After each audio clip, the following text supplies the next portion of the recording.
Buenas tardes, queridos contertulios, bienvenidos a una nueva edición del Sillón Bíblico, bienvenidos también a una nueva Semana Santa.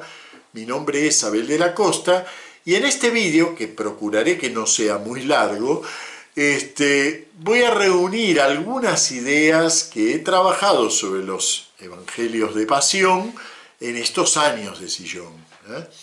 Bien, y lo primero que uno se puede plantear frente al relato de la Pasión, incluso fíjense que en la liturgia casi lo teatralizamos, 3 lectores que leen cada uno un aspecto. Lo primero que habría que preguntarse es, ¿se trata de un guión, de una especie de libreto teatral o de un guión cinematográfico? ¿Qué carácter tienen esos relatos de pasión? Y hay algo que nos orienta en esto, ¿no? Y que es que la liturgia no nos ahorra el contraste de leer dos pasiones en una misma semana tan distintas como una pasión sinóptica. El Domingo de Ramos leemos la que toque ese año, en este caso será San Mateo, y la pasión de Juan. Y nos damos cuenta que la liturgia no ahorra, a pesar de que lo hace como dramatizado, ¿no? Pero no ahorra el contraste de leer dos pasiones tan distintas. Eso ya nos tiene que orientar un poquitito de qué modo la liturgia nos quiere llevar de la mano a estos relatos. No es para que nos sentemos con las palomitas a ver la película de lo que le pasó a Jesús. Empezando porque si queremos armonizar lo que le pasó a Jesús en una con lo que le pasó a Jesús en la otra, incluso en las sinópticas que tanto se parecen entre sí, no es fácil armonizar los datos de una y otra. Y la liturgia no niega ninguno de esos contrastes. Al contrario, en realidad, a través de presentarnos pasiones tan distintas entre sí, nos quiere ir llevando de la mano a que descubramos que el valor fundamental de los relatos de pasión no está en contarnos la película de Jesús, está en ponernos frente al enigma de la muerte de Jesús. Eso es lo que trataron de resolver los evangelios. Resolver un enigma que no es como resolver una ecuación, que termino de resolverla y me quedo con un resultado. No, resolver el enigma de la pasión es poder ir caminando una y otra vez con ella de una manera que cada vez me voy enriqueciendo más esa respuesta, ese resultado, entre comillas. Bien, ¿en qué consiste el enigma de la pasión? Desde luego la pasión fue escrita, las pasiones, fueron escritas bastante tiempo después de la muerte y resurrección de Jesús. Si ponemos aproximadamente los hechos de la pasión en el año 30, ustedes piensen que hay por lo menos 30 años de distancia entre aquellos hechos y estas narraciones. La de San Marcos la ponemos normalmente en la década del 60. Hay no menos de 30 años entre los hechos de los que habla y el primer relato. ¿Qué importancia tiene eso? Bueno, quiere decir que a lo largo de estos 30 años, esa iglesia inicial ha ido madurando una mirada sobre las tradiciones que transmitía acerca de Jesús. Hay un fragmento de San Pablo que nos orienta mucho en esto. Nos habla de la resurrección, ¿no? Y nos dice que él transmite algo que él ha recibido, y que es que el Señor resucitó conforme a la Escritura, y que se apareció a Cefas. Pero esa frase, conforme a la Escritura, es todo un hilo conductor. Nos muestra cómo hacía la iglesia inicial para reflexionar acerca de Jesús. No contaba solamente escenas que habían ocurrido, las contaba conforme a la Escritura. Claro, para nosotros quizás esa frase de 1 Corintios ya no significa lo que significó para San Pablo, porque nosotros decimos, resucitó al tercer día conforme a la Escritura, como dice Lucas o como dice Mateo, pero en realidad cuando San Pablo escribe esa frase no existen ni Lucas ni Mateo. O sea que conforme a la Escritura no es conforme a lo que cuentan los evangelios, es al revés. San Pablo está diciendo que eso que se transmitió es conforme al Antiguo Testamento. Así descubrió la iglesia inicial, el enigma de Jesús, el enigma de la muerte de Jesús. No evocando la película de los acontecimientos, sino yendo a escudriñar el Antiguo Testamento y ver qué hilos a lo largo de la historia de la salvación había ido dejando la palabra de Dios y que se recuperaban como hilos para un nuevo entramado en el relato de la pasión del Señor. Fíjense, conforme a la Escritura, vuelvo a repetir esta idea, quiere decir iluminar los hechos que nos han llegado acerca de la muerte y resurrección de Jesús desde unos hilos que vienen del Antiguo Testamento. ¿A qué hilos me refiero? Bueno, lo primero que se preguntaron los cristianos acerca de Jesús es ¿cómo puede ser que que nos traía una palabra de Dios con una autoridad distinta a todos los demás, que hablaba como si él tuviera una iluminación especial de Dios? ¿Cómo puede ser que haya sufrido así? ¿Cómo puede ser que haya sido muerto por los hombres? Y no solo por los hombres, porque hubiera bastado con contar que a Jesús lo mataron los romanos, sino muertos por los propios dirigentes de Israel, entregado a la muerte por los propios creyentes de ese Dios en nombre del cual Jesús hablaba.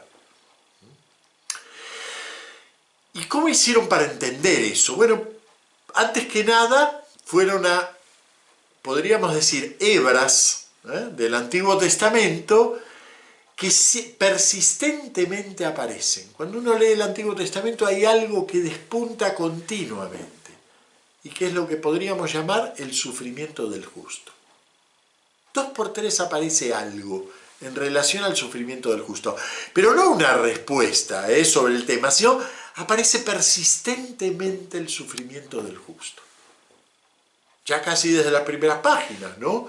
Es decir, el primer muerto, ¿quién va a ser? Abel, el bueno, digamos, de la película. El que realiza el buen sacrificio.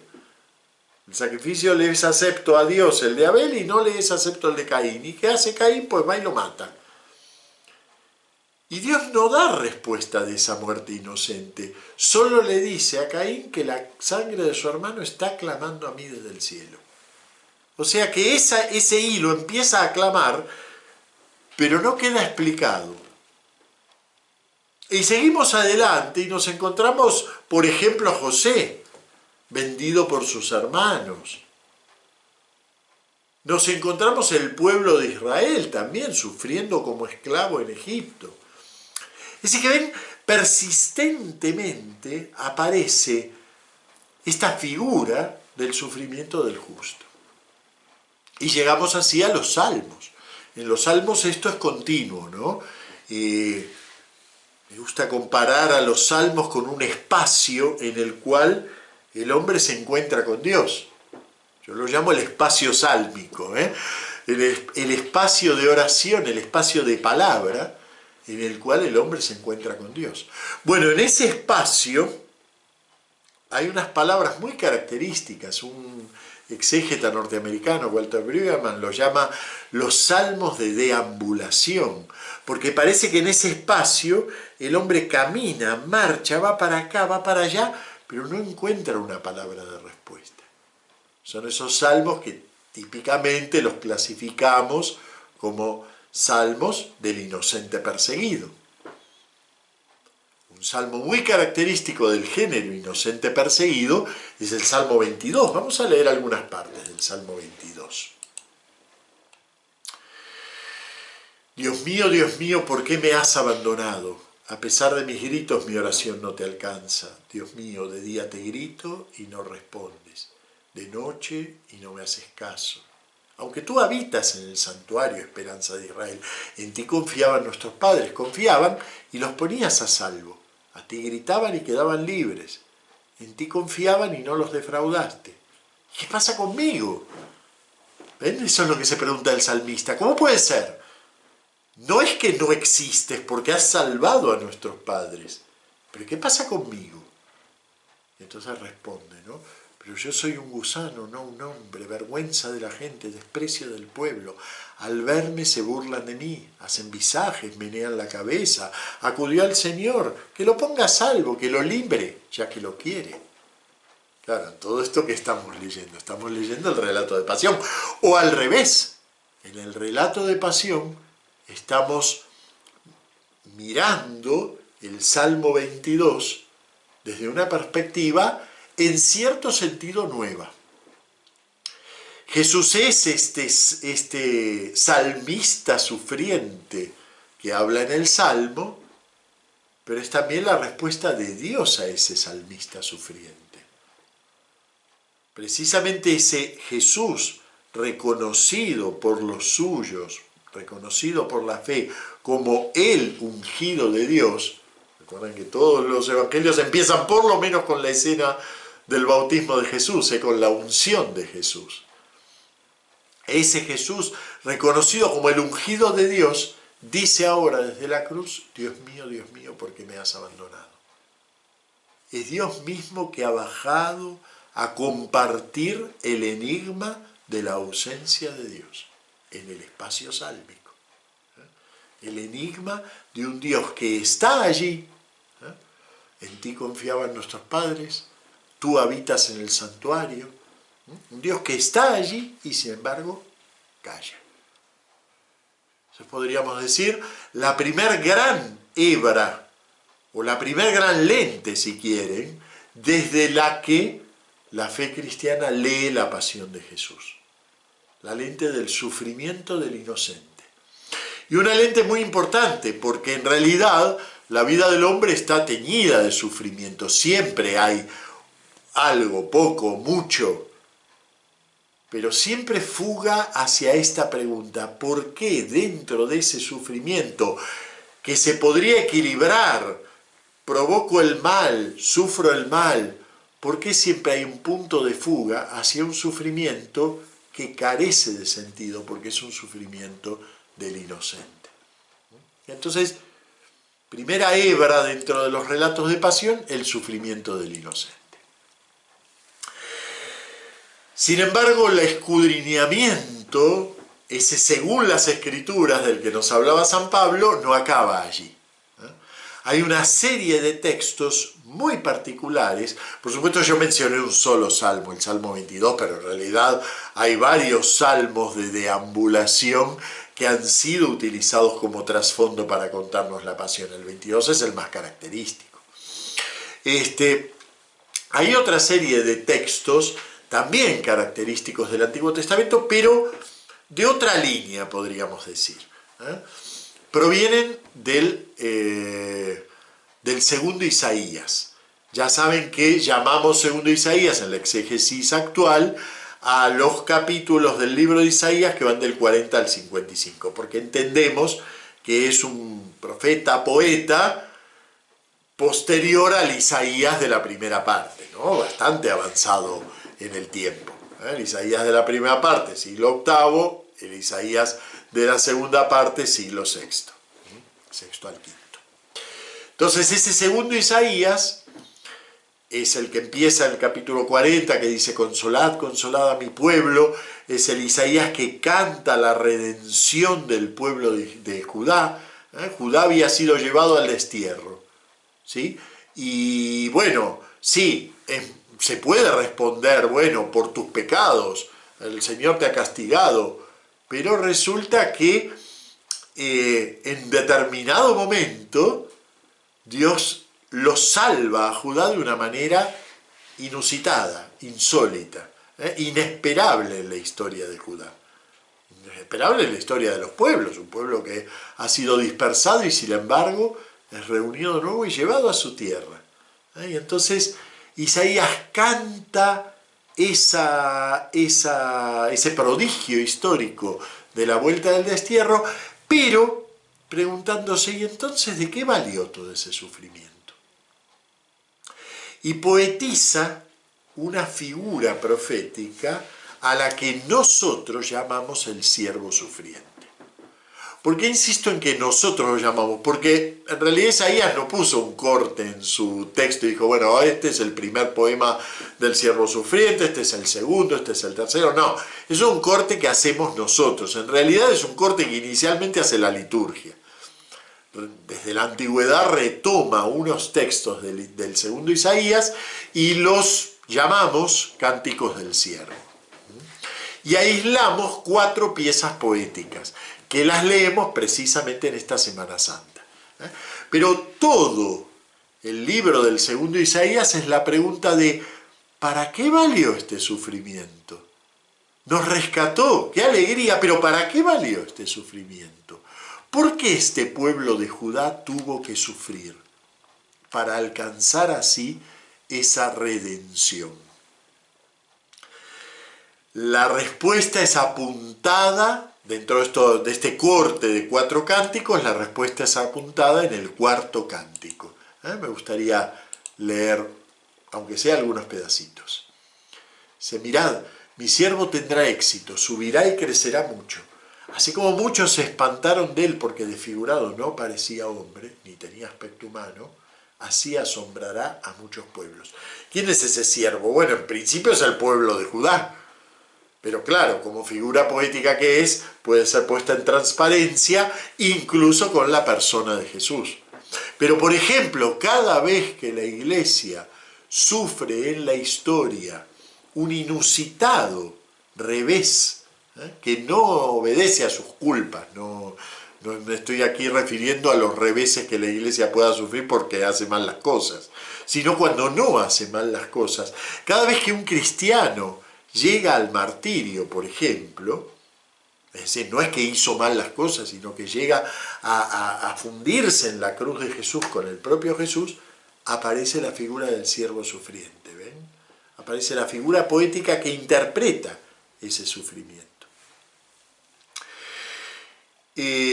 Lo vimos sin, estoy salteando obviamente, lo vimos sin aspecto atrayente, despreciado y evitado de los hombres, como un hombre de dolores, acostumbrado a sufrimientos. Son frases que hasta utilizamos en la liturgia de esta semana, ¿no? Además de leer estos textos. Ante el cual se ocultan los rostros, despreciado, desestimado. Y aquí viene el aporte de este siervo sufriente, de esta hebra, de este hilo, el aporte a la pasión del Señor, ¿no? Él soportó nuestros sufrimientos. Él aguantó nuestros dolores. Nosotros lo creíamos leproso, herido de Dios y humillado, pero Él fue traspasado por nuestras rebeliones, triturado por nuestros crímenes. Fíjense que esto va un poco más allá del espacio sálmico de la deambulación del inocente perseguido. Va un poquito más allá. Esto ya nos habla de vicariedad. Ese que vemos sufrir, ese inocente que vemos sufrir en el espacio sálmico, no solo sufre, sino que de una manera misteriosa está salvando. Y ojo, hay que guardar el misterio de esa salvación. No podemos racionalizarlo, no podemos decir, bueno, como luego se ha hecho sí en la historia, porque Dios necesitaba el sufrimiento. No, Dios no necesita ningún sufrimiento, no necesita salvar aplastándote. Dios no aplasta al hombre, pero el peso del sufrimiento aplasta al hombre. Y Dios hace algo con eso. Eso es lo que anuncia la figura del siervo sufriente. No sabemos exactamente cómo, pero Dios hace algo con eso. La deambulación en el espacio sálmico, la deambulación del justo perseguido, no es una deambulación sin valor. Es una deambulación que no solo en algún momento lo salva a él, es decir, en algún momento el salmo de deambulación se convierte en acción de gracias, sino que además en ese sufrimiento inocente se ha repartido salvación a los demás. Resulta que los demás también son beneficiarios de un dolor que contemplaban y no comprendían. ¿Ven? Vicariedad, segundo aspecto de la pasión del Señor, que los relatos de pasión no los leen en el guión de la pasión, lo leen en Isaías.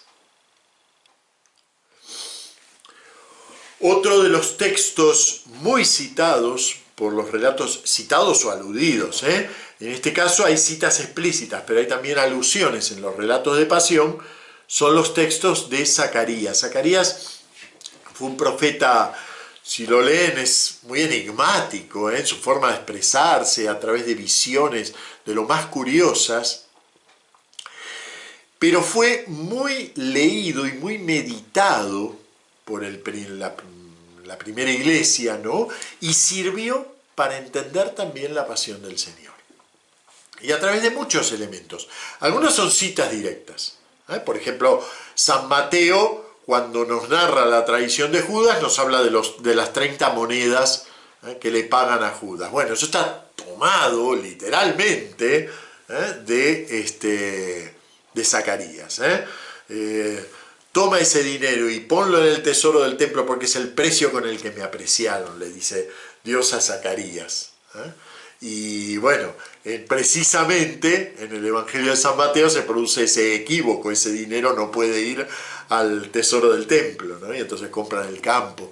Bueno, en fin, hay toda una relectura muy linda, muy profunda, con mucha sensibilidad poética para reelaborar lo que cuenta Zacarías. Después hay otras que son más alusiones muy indirectas, pero muy significativas. Por ejemplo, llama la atención que cuando uno lee los relatos de pasión, que no son muy detallados, fíjense que nosotros hacemos 14 estaciones un Vía Crucis y en realidad el Vía Crucis en los evangelios ocupa un versículo. Va camino de la cruz, llega y lo crucifican. Y no hay propiamente un relato de los sufrimientos de Jesús. Se habla de sus sufrimientos, pero no hay un relato. Bueno, pero fíjense que cuando llegamos al Calvario, en los evangelios se dice una frase que aparece persistentemente e incluso aparece en los 4. Cosa muy rara, porque en Juan siempre se corta solo, que es que junto a él crucificaron a 2 malhechores, uno a su derecha y otro a su izquierda. Y no se hacía falta la precisión de uno a la derecha, otro a la izquierda. Además, las crucifixiones en los romanos no eran precisamente un cuadro de Giotto, era el castigo de un malhechor. Entonces, ¿a qué viene esa precisión de uno a su derecha, otro a su izquierda? Bueno, cuando vamos al libro de Zacarías, capítulo 4, nos dice que un ángel habla con el profeta y le dice, ¿qué ves? Y él tiene una visión y dice, veo un candelabro todo de oro con una ampolla en su vértice. Tiene 7 lámparas y 7 boquillas para las 7 lámparas que lleva encima. Reconocen ya la imagen que reutiliza en otro contexto y con otro sentido el Apocalipsis. Está tomado de aquí mismo, ¿no? Y hay también 2 olivos junto a él, uno a su derecha y otro a su izquierda. ¿Ven? Es una imagen de el Dios que gobierna a su pueblo, el candelabro todo de oro, evocando al candelabro del templo, el candelabro todo de oro que da su luz a las 7 lámparas, es una imagen muy divina, digamos, y los 2 olivos que representan, luego los interpreta, representan a los 2 ungidos que extienden esa voluntad del Señor hacia su pueblo, ¿no? El ungido sacerdotal, el ungido real. Claro, cuidado, los relatos de pasión no es que toman esta escena y dicen, vamos a copiar lo que dice Zacarías y lo vamos... No, a través de la crucifixión de Jesús entre malhechores, cosa que está también en el Cántico de Isaías, a través de la crucifixión de Jesús entre malhechores, ven una especie de contrafigura de ese Señor que gobierna a su pueblo, pero claro, aquí lo vemos gobernando desde la cruz, no lo vemos gobernando desde el trono. Esa lámpara que da la luz a las 7 lámparas que brillan, en vez de presentarse con todo ese brillo, se presenta en la cruz. Y los dos olivos, que parecen simplemente malhechores, son en realidad parte de esa escena en la cual lo vemos reinar. Eso lo va a retomar precisamente San Juan, pero luego hablamos de Juan. Pero bueno, ven, esto es una alusión, no es una cita directa, pero a través de ese, uno a su derecha, otro a su izquierda, esa precisión innecesaria completamente en el relato de la pasión, nos alude a esta escena de reinado de Yahvé. ¿Por qué es retomado Zacarías en los relatos de pasión? En muchos momentos es retomado, en particular en uno, que es cuando va a comenzar la pasión y Jesús dice que todos lo van a abandonar, porque dice la Escritura, heriré al pastor y se dispersarán las ovejas del rebaño. Esa frase está tomada de Zacarías. Esa frase, podríamos decir, nos ayuda a entender otro aspecto de la pasión del Señor, que es la universalidad de la salvación que trae esa pasión de Jesús. Claro, si nosotros miramos la pasión comiendo palomitas como si estuviéramos viendo una película, lo primero que decimos es, qué tontos, ¿no? Los apóstoles, después de estar todo el tiempo con Jesús, no se dieron cuenta, y huyeron todos. San Marcos incluso hasta es más gráfico, nos pone una escena que no está en ninguno de los otros, que es cuando lo prenden a Jesús, no solo huyen todos los que lo rodean, sino que hay un joven atrás de un árbol mirando todo, y cuando lo van a pillar sale corriendo desnudo y lo deja con la sábana en la mano. Una imagen muy enigmática, muy misteriosa. Podemos darnos cuenta del sentido que le dio Marcos cuando nos damos cuenta que en la resurrección vuelve a aparecer el joven, no ese mismo, no dice que sea el mismo, vuelve a aparecer la imagen del joven vestido de túnica blanca, ¿no? Y entonces decimos, claro, es que posiblemente lo que Marcos nos quiere señalar es que hasta la gloria de Jesús lo abandona, todos lo abandonan. Ahora ese todos lo abandonan, desde la relectura que podemos hacer en Zacarías, nos damos cuenta que no es una imagen de perdición, es una imagen de salvación. Herirá al pastor, se dispersarán las ovejas. Vamos a leer un poquitito ese texto de heriré al pastor, se dispersarán las ovejas, para que entendamos por qué es una imagen de salvación. Dice, estoy en Zacarías 13:7, dice, despierta espada contra mi pastor y contra el hombre de mi compañía, oráculo de Yahvé. Hiere al pastor, que se dispersen las ovejas, y yo tomaré mi mano contra los pequeños. O sea, no solo se van a dispersar, sino que hasta voy a expulsar a las que queden ahí. Y sucederá en toda esta tierra, oráculo de Yahvé, que 2/3 serán en ella exterminadas, y el otro tercio quedará en ella. Yo meteré fuego a ese otro tercio, los purgaré como se purga la plata, y los probaré como se prueba el oro. Y hasta aquí es terrible todo lo que ocurre, y ahora viene el final.